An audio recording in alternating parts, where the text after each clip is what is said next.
Hey folks, Alkers here with a quick video on the Old World Reference Spreadsheet. This is a resource myself and the community have put together over the past couple of years. It's intended as a one-stop shop for referring to things about Old World. It's linked in the description below, or you can access it at tinyurl.com, Old World Spreadsheet. The Nations tab gives you a quick overview of the nations in Old World, including the bonuses available to that nation, the shrines available to the nation, their unique unit, the text that they start with if you're playing with starting text on, the families available, and their default leader if you're playing with the default leader. This is a quick way to sort of get a picture of how the various families are available across nations, what the different unique units are, how the shrines stack up, and what the different bonuses of the nations are. The Families tab gives you a quick overview of the various bonuses of each of the families.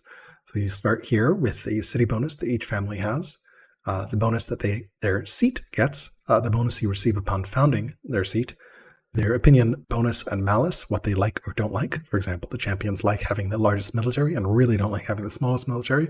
Similarly, the landowners really want to have the most cities and really hate having the fewest cities. The luxuries that each family wants, their favorite building, which is usually a minor opinion bonus for each building, but it can stack up if you have 10 barracks, that's plus 50 opinion to the riders. Their preferred law, and their archetype frequency. So just a quick note here, every family has baseline archetype odds that are increased for certain archetypes. For example, champions have 10x the normal chance of having a hero character or 10x chance of having a commander character. This can matter because sometimes you want to have a particular character archetype available, or you're looking for a governor or a general, and if you don't have a family that has increased odds for the character archetype you're looking for, can sometimes be challenging to find that. And lastly, you see the civilizations that are available for each of those families, in case you are trying to figure out, oh, I know I want to play sages. Who can I play sages as? Babylon, Egypt, or Greece. The Archetypes tab gives you a quick overview of the various archetypes. It's broken out into generals, the 4 military archetypes, and governors, as well as schemer, who can neither be a general nor a governor. You can see the jobs that are available for each archetype, the bonuses that the leader gives you if you have a leader of that archetype, the general bonus if your leader is a general, the general bonus just for the general of that archetype without necessarily being your leader, the governor bonus, and then favored laws for that archetype. Their opposite, for example, commanders hate tacticians and heroes hate builders. So this is something worth noting. If your spouse is of a particular archetype and you have a choice of one archetype or another, it can be important. The stat bonus that they get, so scholars, schemers get wisdom, tacticians also get a little bit less wisdom. Their heir education propensity, in other words, you can only get a commander through the tactics or commerce education path for your heir. And then the common in families, this is what we saw in the previous tabs here. The Jobs tab is yet another way of remixing archetypes. So here we sort of see what the various stats give for each particular role that a character can play, as well as which archetypes are available to play that role and how heir education stacks up. So, for example, courtiers give you research for their wisdom, civics for their charisma, training for their courage, and discipline for their gold. Governor gets research percentage, etc., etc. General gets crit, etc. And heir education gives you wisdom for philosophy, charisma, and then reading across here, with heir education, you can get, as a philosophy education, tactician, zealot, builder, judge, or scholar. Politics gives you hero, diplomat, judge, orator, or scholar. Tactics give you all 4 of the military archetypes plus schemer. Commerce gets you commander, builder, diplomat, orator, and schemer. Then you can see which of those roles you can have. The only 4 military archetypes are the only ones available to serve as general. Ambassadors require commander, diplomat, orator. So this is a handy reference if you're educating heirs and you're trying to figure out, okay, who do I want? How do I want to educate this second heir or this third child that I have? One thing to particularly call out is you'll notice ambassadors get culture per city for wisdom, and chancellors get growth per city per wisdom. So it's worth looking to educate a particular heir if you were considering, especially for the chancellor early on, for growth. That can be very powerful to have a high wisdom chancellor. Of course, none of these particularly get wisdom as a benefit, but you'll notice all of them are available, for example, on the philosophy track. So if you want to get that chancellor from a second or third heir, educating that second or third heir through philosophy and then stacking wisdom, ideally by educating them with a high wisdom courtier, can be very powerful to get that all-important growth per city. And similarly for ambassadors, You'll notice ambassadors, you want the commerce education because that gives you this highest chance of getting someone who's eligible to be ambassador with commander, diplomat, and orator. And similarly, you want to stack wisdom if you can so that you can get culture per city for the ambassador. The Nations, Families, and Archetypes Tendency tab gives you an overview of how the various nations, families, and archetype tendencies stack up. So this is just a remixed view of what we were talking about earlier on the Families tab about the propensity for a particular family to have a particular archetype. So we can see here, this is just in terms of looking at the archetype builder. Builder is available 10x frequency at landowners, which is available in Egypt, Hatti, Rome, and Kush. So this is a very quick, handy reference if you're like, I want to make sure that I have a builder available. What nations should I play? I see that Egypt, Hatti, and Rome and Kush have landowners, but I also see Hatti has patrons, and Rome also has patrons. So if I want to have lots of builders, maybe I should consider playing Hatti or Rome because I have two families that have a propensity towards that particular archetype. The opinion tab gives you a quick reference to what the opinion levels are and what the bonuses are at each opinion level. So very quickly, the opinion level starts cautious, which is 0 to 99, pleased 100 to 199, or friendly 200 plus, and then going down to -1 to minus 99 is upset, -100 to minus 199 is angry, and under minus 200 is furious. Really don't want to get too furious. All sorts of bad things become very happen there. So you can see here nation and tribe probabilities as well as character probabilities. So that's pretty much the opinion tab. The trait inheritance sheet gives you an overview of how traits can be inherited. So the way this works is there's an event called mother or father's disposition that can trigger during childhood, and then based off the trait of one of the parents, the child can inherit the traits in this fashion. So this is important. Generally, if you're picking between two spouses and you're looking at the traits that those spouses have, it can be worth referencing this to be like, what can my child inherit if my spouse is exotic? There's a chance that it could be exotic, romantic, or extravagant.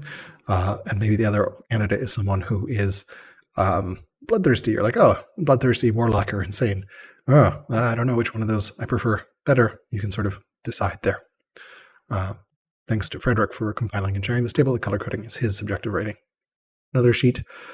Here are study events. So as you are studying and educating your children, these are the different types of events that can fire and what can happen there. This is definitely getting into the weeds a little bit. You'll notice some of them are or civilization specific. So Romans, Assyrians, Babylon, Greeks, Persia, and Hittites have special events that are just available for those events, for those nations. And then you'll see events for each particular education type, philosophy, and then also per city, per nation, tactics, politics, also per nation, and commerce, also per nation.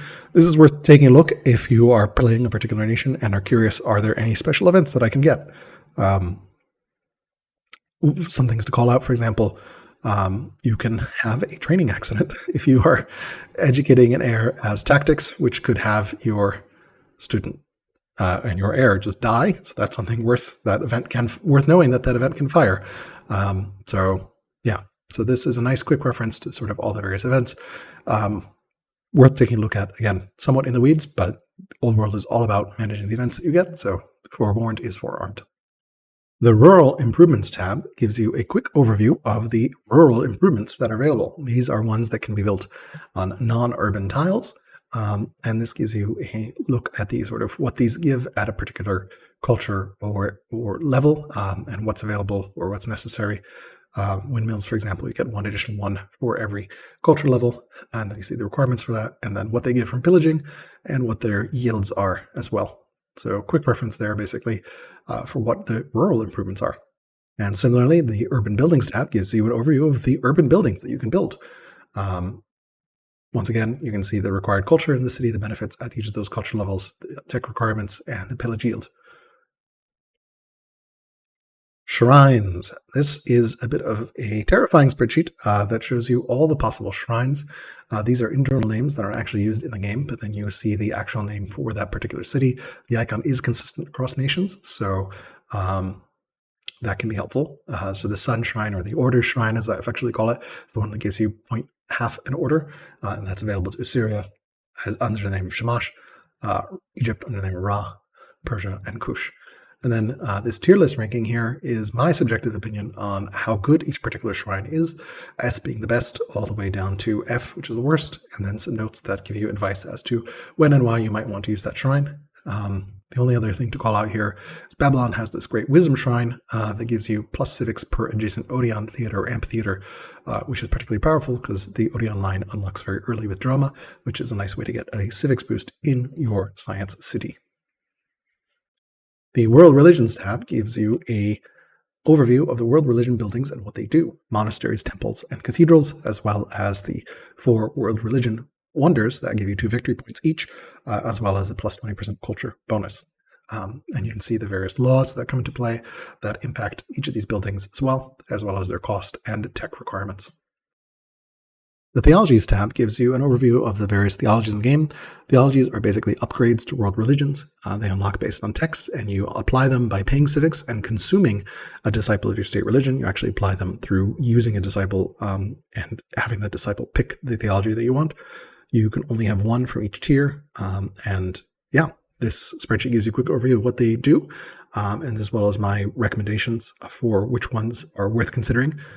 Generally, legalism and mythology both are great. Both in tier 1 are pretty good.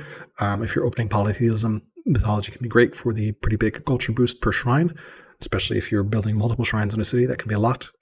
Whereas legalism gives you a nice maintenance cost reduction as well as civics per monastery, although it does require setting up a monastery. And then on tier 2, Revelation and dualism and Gnosticism are all pretty strong, depending on your various approaches. Revelation tends to be a favorite because you get extra orders, but Gnosticism can be really great for boosting your science city to the stars because it's a 1 science per urban specialist for a temple. And then the tier 3 ones, honestly, are generally not worth writing home about. And then one last thing to note is cleric cities get 100% output from monastery and temples, including effects from theologies. That means cleric temples give you an extra 0.5 orders for that theology. And of course, temples themselves give you 0.5 orders. The Wonders tab gives you an overview of available wonders in the game, as well as my subjective multiplayer tier list rating for them. The wonders are grouped according to their culture tier: weak, developing, strong, and legendary. You can see easily their effects on all cities, global effects, as well as local cities effects, as well as any requirements and their various costs, and some commentary here. The Laws tab gives you an overview of the various laws available in the game, as well as recommendations for which law to pick and why, and what the laws particularly do, the opinion bonuses that each law gives, the upkeep that each law requires. Note that upkeep is per city per year.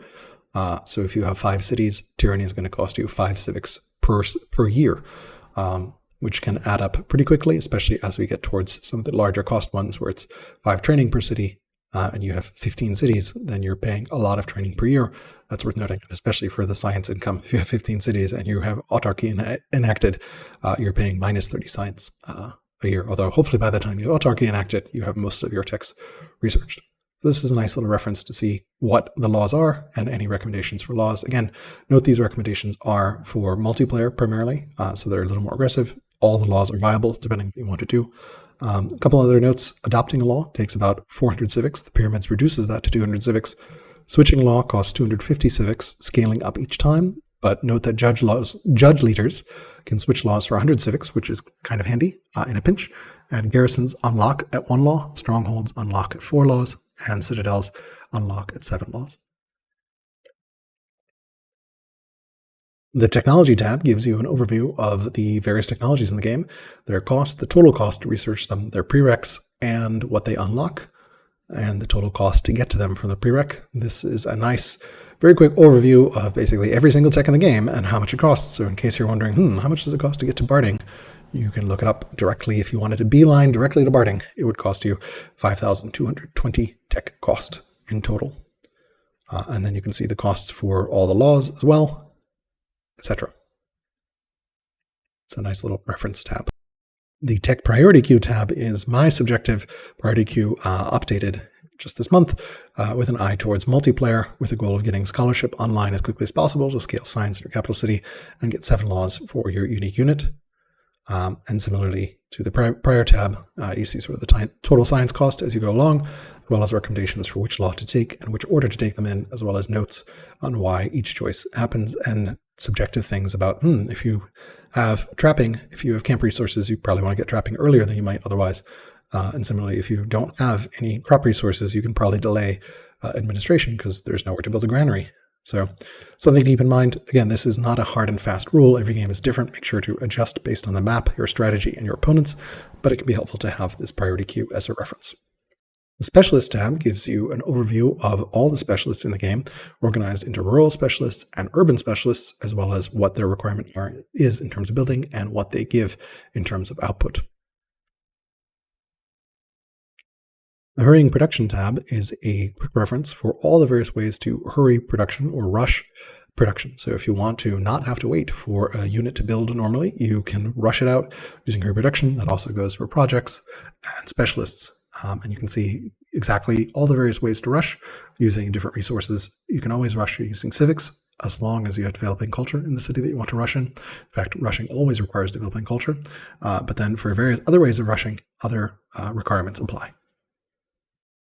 The Promotions tab gives you a quick overview of all the promotions available in the game, as well as the requirements, where they can apply, and what they do.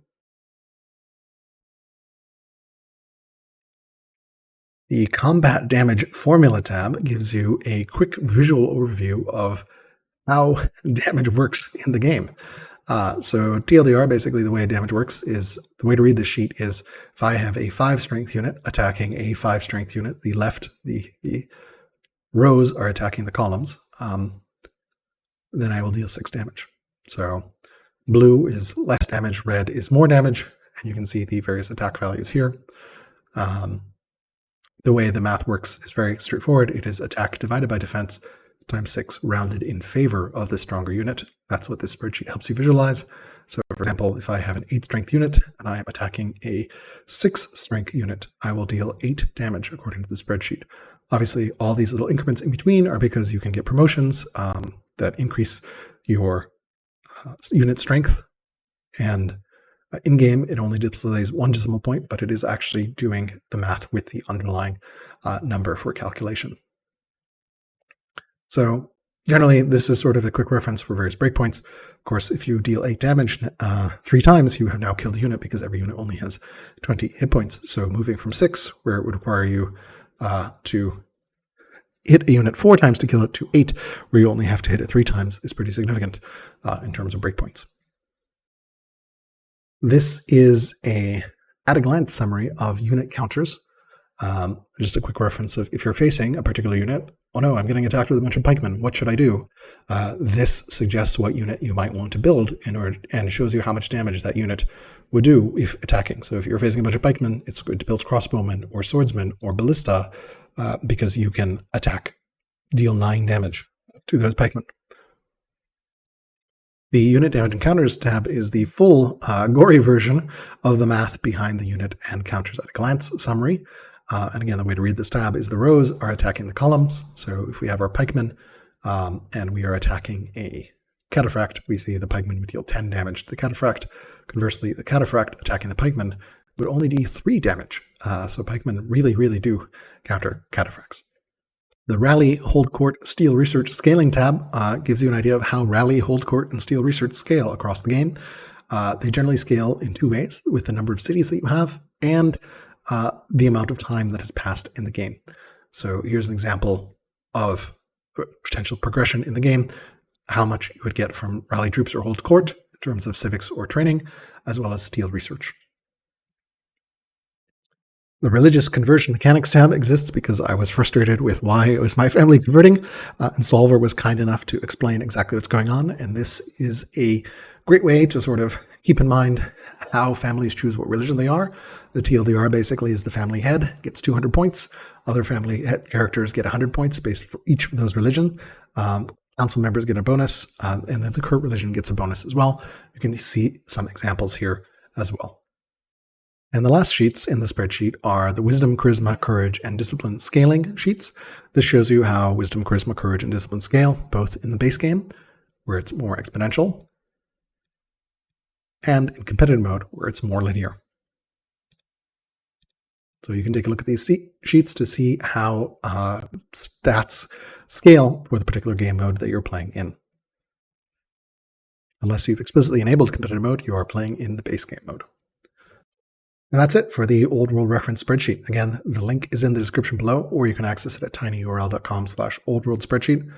Questions are welcome in the comments below, or if there's anything else that you'd like to see, happy to add it to the spreadsheet. And I hope this was valuable to you, and have a great time in Old World.